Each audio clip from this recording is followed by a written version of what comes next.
Hello.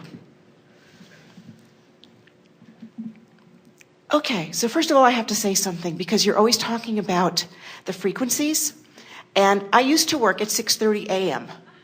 and I work at 98.5 FM. So I know what you're talking about in that regard.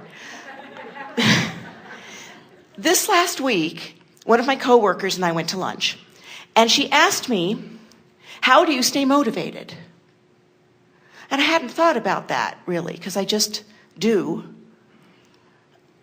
But in talking to her, it occurred to me that some of the things that I've been doing lately is having nothing to do with work.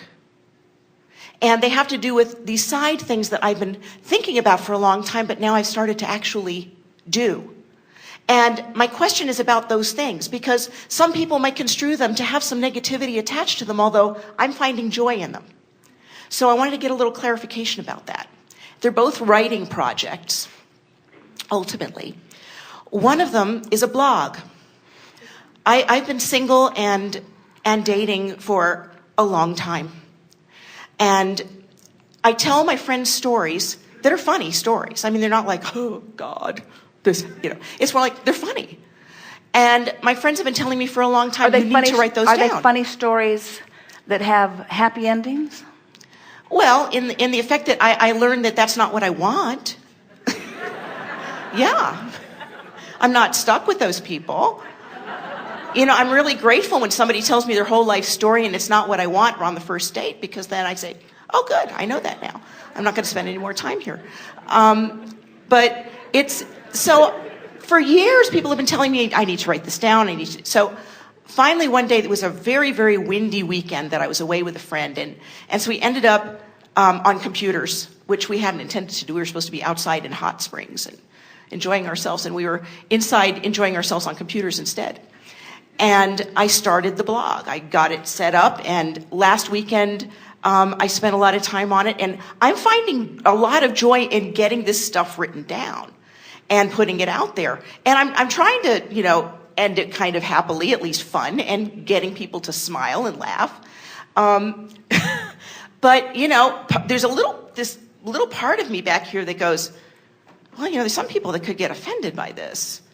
And then I think, but the people who won't get offended by it will be attracted to it, and they'll have fun with it. And maybe they'll make some additional comments. It's not meant to be mean-spirited in any way.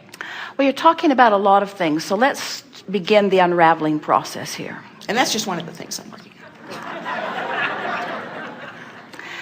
The most significant thing that you said that we want to sort of prepare a basis for is the difference between motivation and inspiration. And motivation is an outside the vortex stance where I'm aware that if I don't do such and such, that there will be negative repercussions.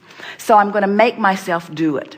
I'm going to motivate myself. I'm going to remind myself that if I don't do this, then something bad or worse will happen. And so I motivate myself to go to work because I don't want to make anyone upset there, and I don't want to lose my job, and I don't want money to stop coming, that sort of thing. So the difference between motivation is action that I am compelled to from outside the vortex, while inspiration, from our point of view, is being close enough to this vortex that's already assembled. I put everything there bit by bit by bit. It is amassed, and it has become this reality that the larger part of me literally is. And if I get close enough to the vibrational frequency of it, and I have little resistance within me, then I'm going to be called in by the powerful law of attraction. It's not going to require me doing something. I'm not going to have to make myself do it. It's like the stars align. It's like the difference between being in a hurry and trying to get somewhere and having every light be red and people get in your way, and then suddenly you realize you're behind somebody who's got their flashers on because their car isn't operating, and then when you try to pull around, somebody else is in the way. In other words, it's like things going wrong as you try to push your way through it. That's sort of what motivation is, where inspiration is being so close to the frequency of everything that I've put into my vortex that law of attraction is calling me and I'm following because I care about the way I feel, to this nice flowing, nicely unfolding, very blissful experience. So the most important thing to say about the blog or anything else that you're doing is that it doesn't matter what anybody else thinks about anything. The only thing that matters is how it feels to you, because there is this vibrational relationship between you and you that isn't static and isn't standing still. Things that your inner being is calling you to today won't be the same things that your inner being is calling you to tomorrow, because this inner being is continually evolving. Now, most people, as they're born into the physical world, have people around them, a mother particularly, or parents who teach their children that you really want to please me. In other words, if I smile, do more of that, and if I'm frowning, stop doing it. There are so many people, teachers, peers, even lovers, who try to control other people by offering them rewards or punishment in the way that they respond to them.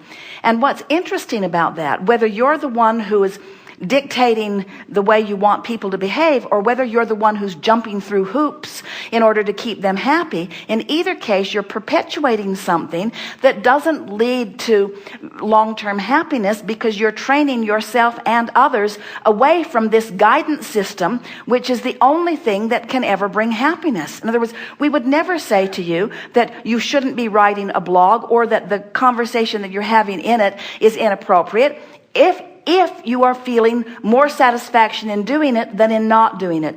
Because we also understand that even in the process of regurgitating relationships that didn't go well, as you say, you're putting more into your vortex of what you want to go better. So this virtual reality relationship is expanding and growing. And as long as you're feeling inspiration as you move toward it, then you're moving in the right direction. Okay. Now, that's hard for the public at large to hear. They don't want to hear anybody say, you should follow your bliss, because they're afraid that your bliss might cause something bad to happen to someone else. But we say, you've got to start somewhere. And ultimately, this is the ultimate absolute truth of all of this.